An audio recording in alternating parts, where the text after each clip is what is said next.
On today's program, I'm talking about 7 major end time signs that prove that we're not just living in the end times, we're living at the end of the end times. I'm also talking about the Biden administration's war on gender and 2 things that they're doing right now for the very first time in American history that are unbelievable. I'm also answering your questions. I'm Jimmy Evans. Welcome to the Tipping Point Show.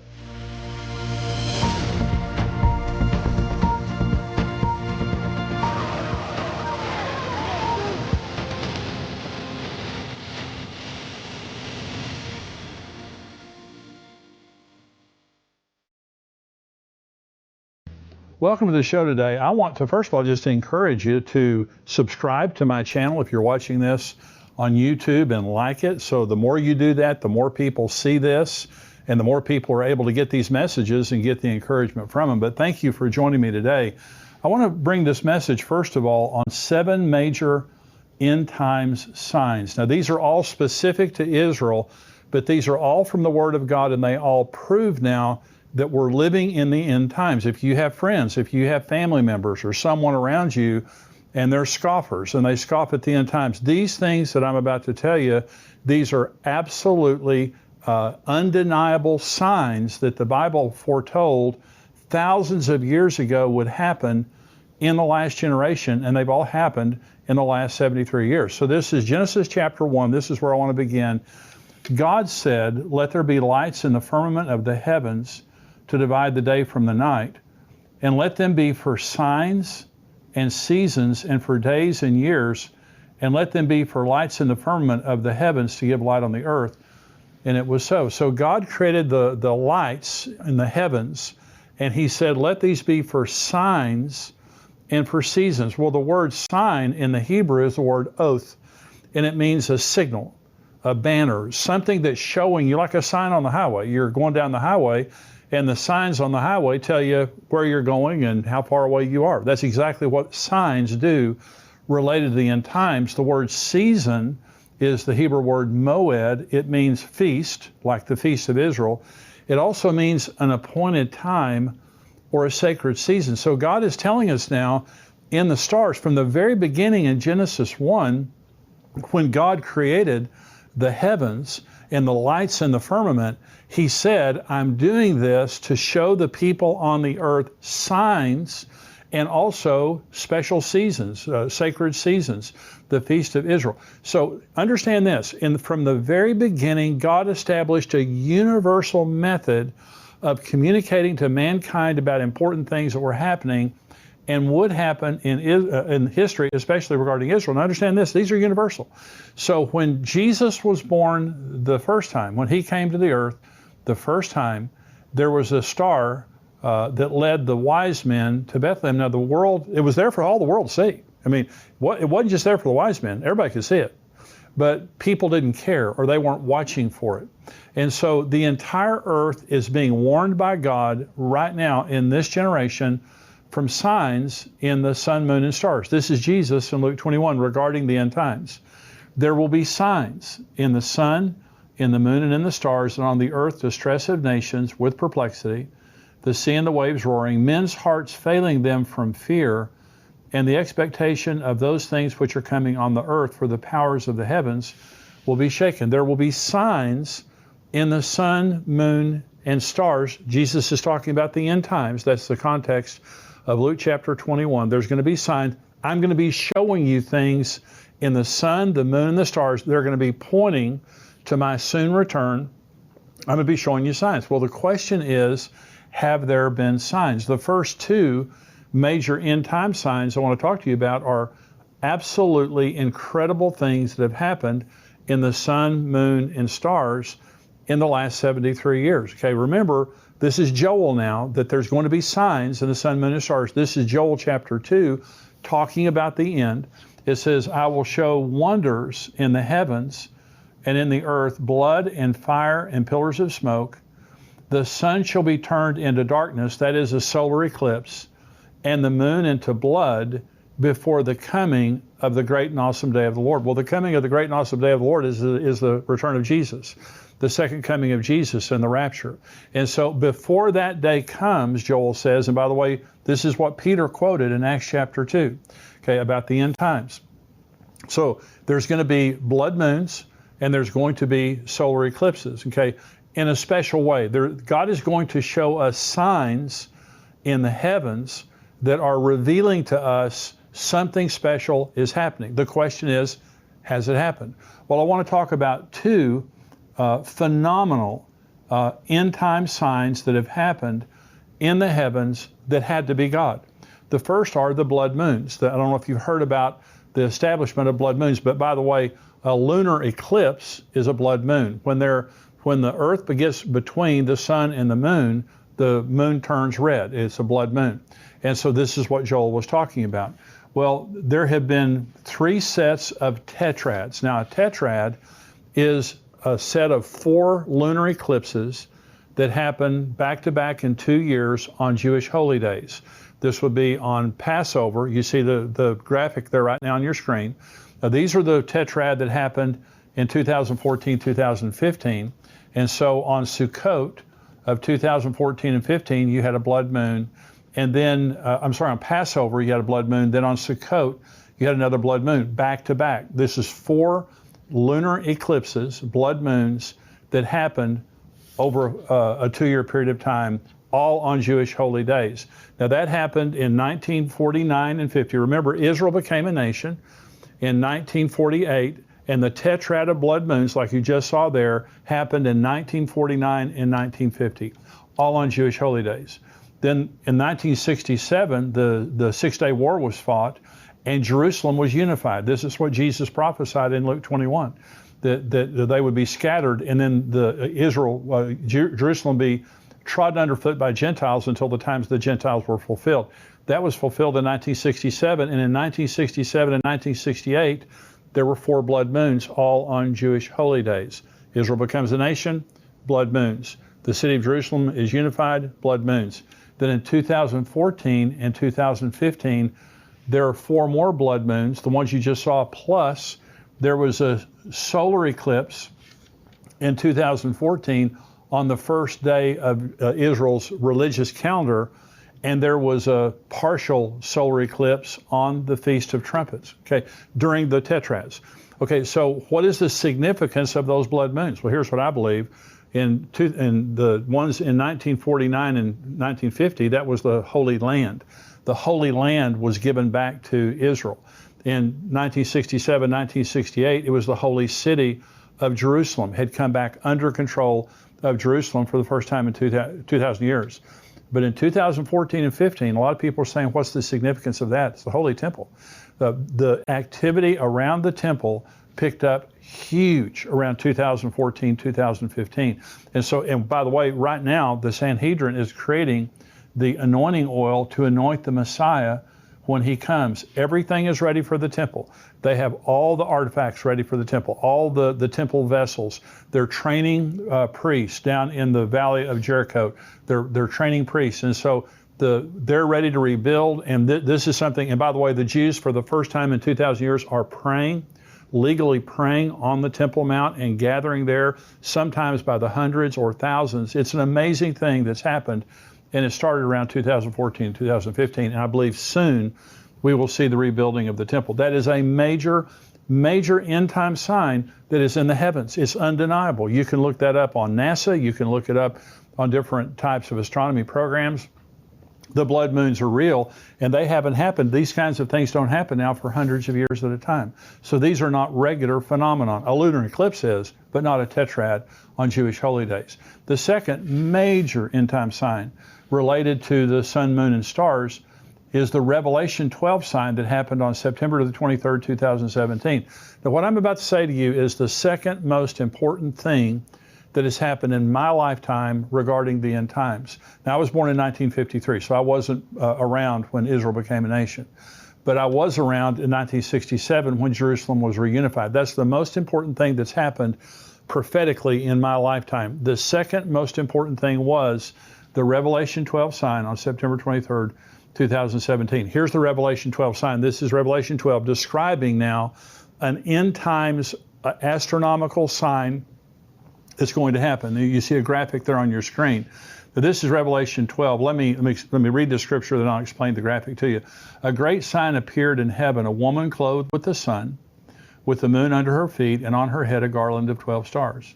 Then being with child, she cried out in labor and in pain to give birth. And another sign appeared in heaven. Behold, a great fiery red dragon, having 7 heads and 10 horns, and 7 diadems on his heads. His tail drew a third of the stars of heaven and threw them to the earth. And the dragon stood before the woman who was ready to give birth to devour her child as soon as it was born. She bore a male child who is to rule all nations with a rod of iron. And her child was caught up to God in his throne.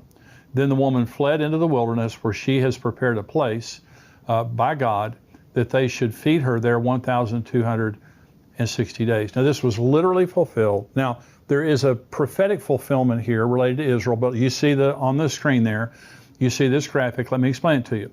So on September 23rd, 2017, the constellation Leo was above the head of the constellation Virgo. Of course, Virgo is the Virgin, Leo is the Lion.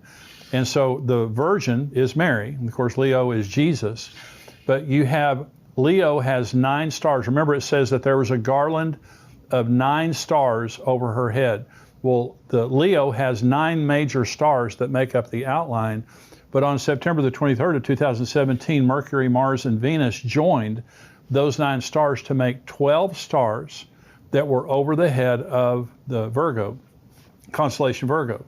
And then the sun, you'll notice on that graphic there, the sun was over Virgo's shoulder, the Virgin's shoulder. In other words, she was clothed with the sun, and the moon was under her feet. You can see it right there. Then Jupiter, which is called the king planet, which the Jews associate with the Messiah. Now this is extraordinary. The Jupiter entered the womb of Virgo on November the 20th of 2016 and retrograded, which means it stayed in the same place. It looked like it was staying in the same place. It retrograded from February to July, then exited the womb on September the 9th, 2017. It was inside the womb exactly 41 weeks, which is the time of human gestation. And then it came out. It came out between the legs of Virgo. It exited the legs of Virgo. And by the way, it says that the male child was caught up. That's raptured, harpazo. And this is the next graphic here. You'll see now that between the legs of Virgo, there was a red, creepy object. I mean, this is, it's incredible. This is between her legs, and it was redacted by NASA and also by Google Sky. And you say, why? Redacted means they put a little black box over it to block it out from being there. And you can see it if you look carefully between the legs of Virgo there. You'll see that little black box. You'll also see this is the actual image that they're blocking out there. It is this creepy red, it's infrared, creepy red creature that looks like a dragon with 12 heads and all that kind of stuff like that. This actually happened on September 23rd, 2017. And so I'm saying to you, this is absolutely amazing. When Jesus said there will be signs in the sun, moon, and stars, you can check that box. 2 major end-time signs have appeared in the heavens. By the way, there's a software program called Stellarium, and this is where some of those pictures come from. By the way, that one of those charts there was a Louis Vega chart. He does phenomenal charts there. But I'm saying to you, you can look this stuff up. God created in Genesis chapter 1 universal signs that the whole world could see. Well, like Jesus came the first time, people didn't care. They weren't paying attention. But Jesus Christ came, and the nation missed it by and large. But there were watchers. There were people watching. The world right now, most people could care less, but you're watching this because you care. And I'm saying in the last 73 years, if we are the last generation, okay, and Psalm 90 says, the days of a man's life are 70 years, or if by reason of strength, they're 80 years. We're 73 years into since Israel was regathered. Let me go very quickly through the next 5 signs. The number 3, this is the number 3 major sign, is the sign of Israel's rebirth for the second time. This is Isaiah 11. It shall come to pass in that day that the Lord shall set his hand again the second time to recover the remnant of the people who are left from Assyria and Egypt, from Pathros and Cush, from Elam and Shinar, from Hamath and the islands of the sea. He will set up a banner for the nations and will assemble the outcast of Israel and gather together the dispersed of Judah from the four corners of the earth. Now, remember, the first time that God regathered Israel was from Babylon. He didn't gather them from the four corners of the earth. It was just from Babylon. This says God will, for the second time, set his hand again to regather Israel from the four corners of the earth. That happened on May the 14th of 1948. That is what started. That was the major sign that started the end times prophetic clock. You can't have the end times without Israel existing as a nation. Here's number 4. It's the sign of Jerusalem under Jewish rule. This is Luke 21. This is Jesus. When you see Jerusalem surrounded by armies, then know that its desolation is near. Then let those who are in Judea flee to the mountains. Then let those who are in the midst of her depart. And let not those who are in the country enter her. For these are the days of vengeance, that all things which are written may be fulfilled. But woe to those who are pregnant, and to those who are nursing babies in those days, for there will be great distress in the land, and wrath upon this people, and they will fall by the edge of the sword, and be led away captive into all nations, and Jerusalem will be trampled by Gentiles until the times the Gentiles are fulfilled. Now, Jesus prophesied that 40 years before it came to pass. By the way, Daniel also in Daniel 9 prophesied exactly the same thing, that the Jerusalem would be destroyed. But Jesus also says Jerusalem will be trodden underfoot by the Gentiles until the times the Gentiles are fulfilled. So the Roman general Titus came, he killed over 1 million Jews, he destroyed the city of Jerusalem, he destroyed the sanctuary, he took the rest of the Jews captive and led them back to Rome, scattered them around the world, just like the Bible says they would. But then in 1967, Jerusalem was reunited under Jewish control, and that was a major, major end time sign. Now, these things, like I said, these are from the Bible. This has been in circulation for thousands of years. These are not new things, and they're not esoteric. They're not secret or hard to divine. These are clear scriptures that say things that are going to happen in the end times. This is the next sign, the sign of the division of the land of Israel, Joel 3. For behold, in those days and at that time, when I bring back the captives of Judah and Jerusalem, like we just said, I will also gather all nations and bring them down to the valley of Jehoshaphat. And I will enter into judgment with them there on account of my people, my heritage Israel, whom they have scattered among the nations. They have also divided up my land. I've been talking to you about the Biden administration. They're trying now to take East Jerusalem. They're trying to open a consulate in East Jerusalem for the Palestinians, which gives the Palestinians ownership of East Jerusalem. It recognizes the Palestinians as having the ownership of East Jerusalem. Israel's saying, why don't they put it over on Ramallah? Why don't they put it on the West Bank? The Biden administration says, no, we want to put it in East Jerusalem. We want to recognize the Palestinians' right to East Jerusalem. They want to take away the Golan Heights. They want to move them out of the West Bank and out of East Jerusalem where they have settlements. The land, they took away Gaza, they took away the Sinai. The land of Israel is being divided by the United States, by the United Nations.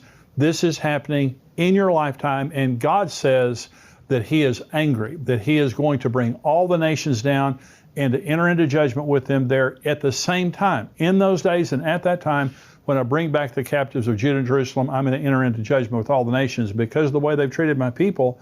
They've scattered them around the nations, and they've divided up my land. And by the way, it is God's land. No man can claim that land. It is God's land. This is sign number 6. The sign of Jerusalem being the most controversial piece of property on the earth that would cause Armageddon. Jerusalem right now, in the news right now, is in the news more than any other place. It is the most difficult foreign policy issue of the entire earth. No one can solve that problem. This is Zechariah chapter 12.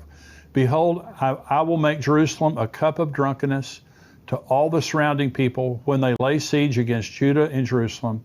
And it shall happen in that day that I will make Jerusalem a very heavy stone for all peoples.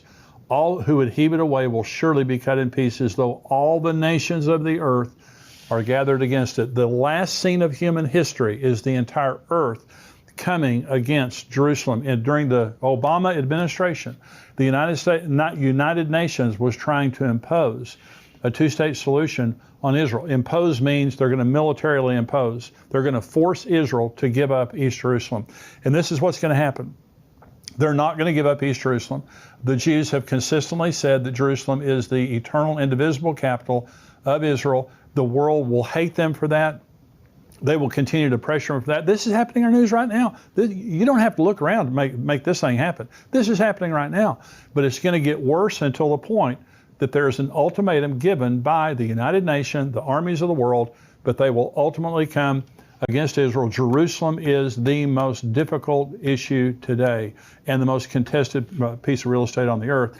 And here's sign number 7, the sign of worldwide anti-Semitism. Zechariah 14. Behold, the day of the Lord is coming, and your spoil will be divided in your midst, for I will gather all the nations to battle against Jerusalem. The city shall be taken, the houses rifled, the women ravished, half the city shall go into captivity, but the remnant of the people shall not be cut off from the city. Then the Lord will go forth and fight against those nations as he fights in the day of battle. Jerusalem, Israel right now, the Jewish people, they're persecuted all over the world. This is the most persecuted group of people in the history of the world. I mean, generationally, for millennia. Right now in France, tremendous anti-Semitism in France, Germany, the EU in general, also in the United States, college campuses, many cities around America, there is increasing anti-Semitism. This is a major sign of the end times. So I've just told you about 7 major signs that have already happened. These aren't things that are going to happen. These things are already happened. And I said at the beginning of this teaching, I'm not just saying that we're living in the end times. I'm saying we're living at the end of the end times. And if there's ever been a time that we need to be looking up and watching for Jesus to come, in the midst of all the lousy stuff that's happening in the world, Jesus is coming. And that's what I keep telling you is the whole purpose of this program is to educate and encourage. I want to educate you about end time theology, end time scriptures, and I want to encourage you that everything that is happening is telling us that Jesus is coming. Now we're going to go to the subscriber only portion right now. I'm going to talk about the Biden administration, the war on gender, 2 things that they are doing right now, the Biden administration, that have never been done before, that every person needs to understand. I'm also answering questions. Hey, if you're not a subscriber, $7 a month, $77 a year, endtimes.com.